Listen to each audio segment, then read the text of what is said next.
Next लिखिए class.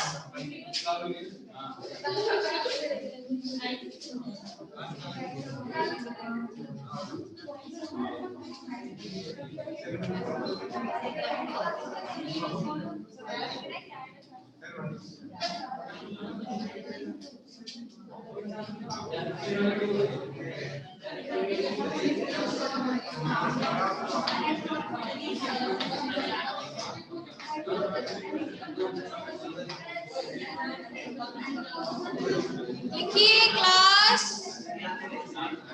Phosphatase. बाकी आप लोग यहाँ स्किप करा दिए गए हैं कुछ चीजें, जैसे लैक्टेज वगैरह स्किप करा दिए क्योंकि वो सब आप लोग जानते हैं।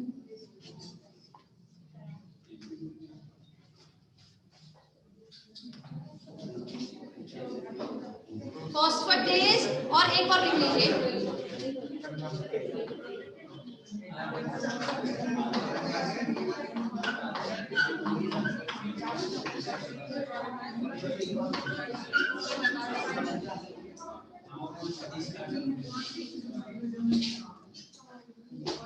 हाँ भाई, फर्स्ट है फॉस्फेटेज। ठीक है, तो फॉस्फेटेज क्या करेगा, ये आपके न्यूक्लियोटाइड जो होते हैं, ठीक है, उसको तोड़ता है न्यूक्लियोसाइड में, और न्यूक्लियोटाइड को तोड़ेगा किसमें, एक तो ऐसे इंग्लिश में न्यूक्लियोटाइड को तोड़ता है न्यूक्लियोसाइड प्लस क्या आएगा, बस फॉस्फोरिक अम्ल में। ठीक है, लिखिए नेक्स्ट न्यूक्लियोसाइडेज। ये न्यूक्लियोसाइडेज क्या करता है, आपके न्यूक्लियोसाइड को तोड़ेगा। ये अब यहाँ पे न्यूक्लियोसाइड जो बना था उसको ब्रेक डाउन करेगा किसमें, पेंटोज शुगर और नाइट्रोजनस बेसिस में, मतलब नाइट्रोजनी क्षारक में। लिख देती हूँ, लिख रही हूँ,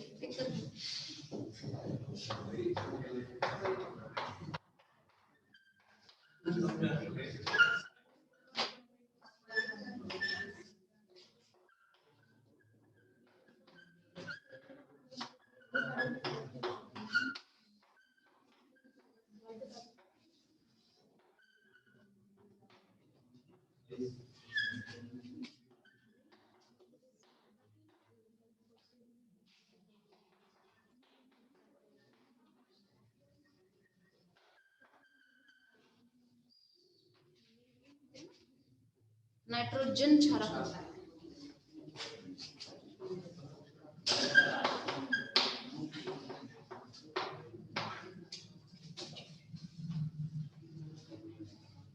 ठीक,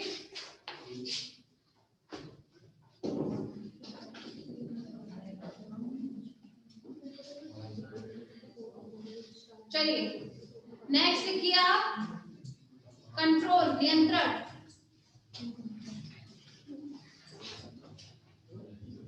लिखिए कंट्रोल, आंतरीय रस का नियंत्रण,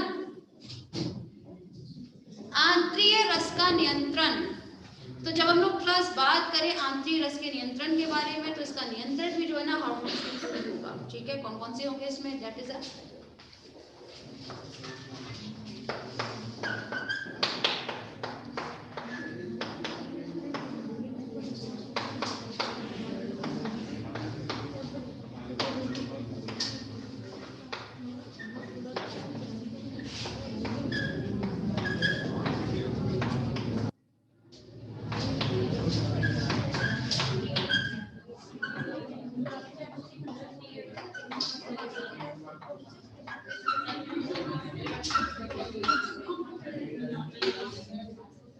किसी में भी लिख लीजिएगा आप लोग, हिंदी या इंग्लिश में से। एंटेरोप्राइनिन एंड यूप्राइनिन एंजाइम्स हैं।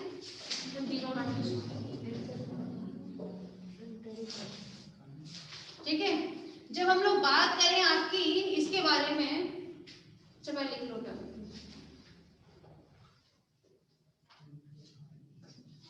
अब चूंकि नियंत्रण किसका कर रहे हैं आपके, आंतरिक रस का, इंटेस्टाइनल जूस का, ठीक है। इंटेस्टाइनल जूस किसके द्वारा स्रावित होता है आपके, एक तो ब्रूनर सेल बताई थी और एक क्रिप्टॉन लिवर कोहेन, मतलब लिवर कोहेन की प्रभुनिकाएं, ठीक है।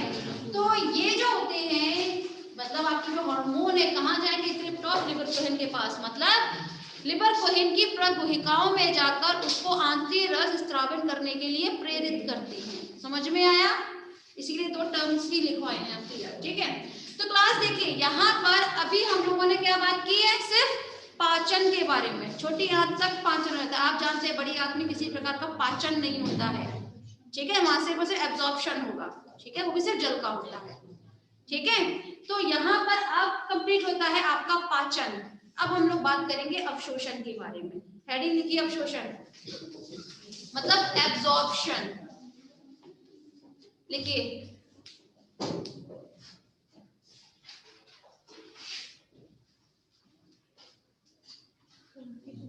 लिखा, देखिए क्लास, पहले अगर हम लोग भी एलिमेंट्री कैनाल मतलब आहार नाल के बारे में बात करते हैं तो सबसे पहले उसमें क्या आएगा आपका, मुख गुहा, ठीक है, क्योंकि फोटो पे तो कोई होगा नहीं डायरेक्ट साउंड बेस्ड, इसी बात है। पहले आएगा आपकी बक्कल कैविटी, मुख गुहा। मुख गुहा में किस चीज का एब्जॉर्प्शन होता है, लार का एब्जॉर्प्शन होता है, वो तो स्रावित होती है मुख गुहा में। मतलब अवशोषण किस चीज का होता है यहाँ पर, मुख गुहा में। तो पहली बात क्लास, जब हम भोज्य पदार्थ की बात कर रहे हैं, हमारा यहाँ क्या काम है, भोज्य पदार्थ के एब्जॉर्प्शन से, ठीक है।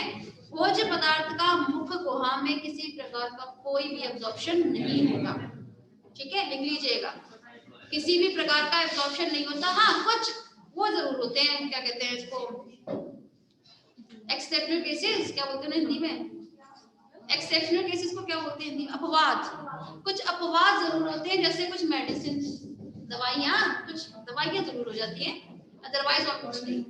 एब्जॉर्प्शन आपके बक्कल कैविटी में किसी प्रकार का नहीं होगा, ठीक है ना। नेक्स्ट, अब ईसोफेगस में तो उसका किसी प्रकार पाचन ग्रंथियां ही मौजूद नहीं थी, है ना, सिर्फ म्यूकस ग्लैंड्स मौजूद थी, तो यहाँ पर भी किसी प्रकार का कोई पाचन नहीं होगा।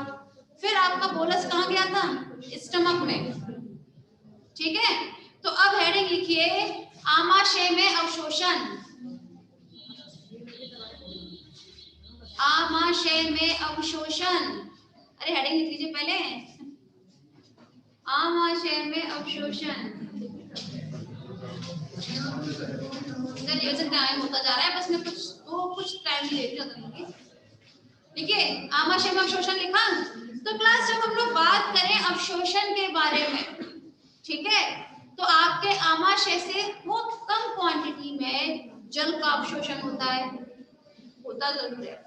दूसरी बात, एक होता है अल्कोहल, आप लोग जानते हैं जितने भी ड्रिंकर्स होते हैं ना, ये ड्रिंक करने वाले, ठीक है, वो पीते हैं और उनको नशा चढ़ जाता है। भाई हमारे अगर हम कुछ भी खाना खाते हैं इधर क्लास, उसको स्टमक में कितनी देर रहता है, 4 घंटे, 4 घंटे रहने का उसका डाइजेशन होना और आगे जाता है, होता है। लेकिन जितने भी लोग ड्रिंकर्स होते हैं ऐसा होता है कि पी लिया है, अब 4 घंटे के बाद में उनको होता हो वही एब्जॉर्प्शन, नहीं, उनको नशा तुरंत चढ़ता है। क्यों चढ़ता है, क्योंकि जो आपका अल्कोहल होगा, ठीक है, वो हमारे आमाशय की जो वॉल होती है उसके द्वारा अवशोषित हो जाता है। अवशोषित होने के बाद में वहां से वो कहाँ चला जाएगा, ब्लड में, रक्त में जाने के बाद पूरे शरीर में सर्कुलेट हो जाता है, इसीलिए उसको तुरंत नशा चढ़ता है। समझ में आया, बिल्कुल सही बात है। तो अवशोषण है ना इसका इसी के थ्रू होगा, ठीक है, जो बिल्कुल ठीक है, आप नॉर्मल समझा करें, ठीक है। जो हमारे आमाशय की दीवारें होती है उसके थ्रू क्या हो जाता है, एब्जॉर्प्शन होगा, किसका, नेक्स्ट, अरे नेक्स्ट अगर हम लोग क्लास बात करें तो एक चीज का और एब्जॉर्प्शन आपके स्टमक के थ्रू होता है, किसका होगा, ग्लूकोज का। आप लोग देखते हैं बात पहले कर लीजिए, सुनो नहीं, फिर मैं बताऊंगी क्यों। आज का जो लेक्चर में आज तक ही कंप्लीट रखूंगी। देखिए जब हम लोग बात करें, आप लोग जानते हैं जितने भी कुछ बच्चे या कुछ भी कोई भी इंसान अचानक अगर बेहोश हो जाए, उसको क्या दिया जाता है? ग्लूकोज। मतलब उसको एनर्जी के लिए ग्लूकोज दिया जाता है। क्यों? क्योंकि ग्लूकोज जैसे ही पीता है भाई, उसके पाचन तक हम वेट नहीं करते हैं कि 4 घंटे भाई अब दे दिया है अब उसको धीरे धीरे होश आएगा, नहीं, उसको तुरंत होता है। रीजन? क्योंकि हमारी आमाशय उसको एब्जॉर्ब कर लेता है ग्लूकोज को, और फिर वो रक्त में जाने के बाद पूरी बॉडी में सर्कुलेट हो जाएगी एनर्जी के तौर पे।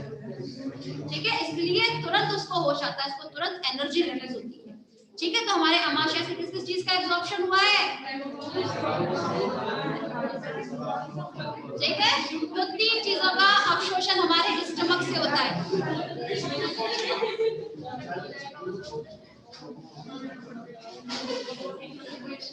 क्लास सुन लीजिए, बाकी की जितनी भी चीजें होती है हमारी, कार्बोहाइड्रेट, प्रोटीन, वसा, उन सब के बारे में हालांकि हम लोग कल बात करेंगे, लेकिन उन सब का अवशोषण जो होता है हमारी छोटी आंत में होगा, जन्म में भी नहीं होगा। आपके कहाँ होगा? स्मॉल इंटेस्टाइन में, छोटी आंत। ठीक है, उनका एब्जॉर्प्शन किस तरह से होता है हम लोग कल बात करेंगे। ठीक है, तो बस आज के लिए इतना ही।